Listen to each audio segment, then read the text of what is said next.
So I was talking to a friend of mine, and he really liked these speakers. Thought maybe they were worth a video. These are the Icoa speakers from LD. They've got a 12A BT, so it's Bluetooth. They have a 15A BT right here.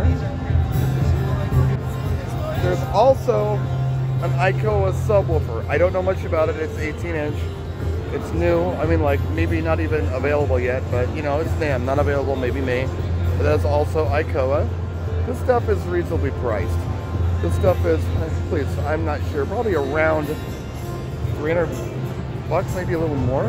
Here's what it looks like on the inside. You got your bass ports here, subs in the middle, and horns right there, but you can rotate this horn. So you can either go like a 90-degree or a 60-degree dispersion on that if you want to.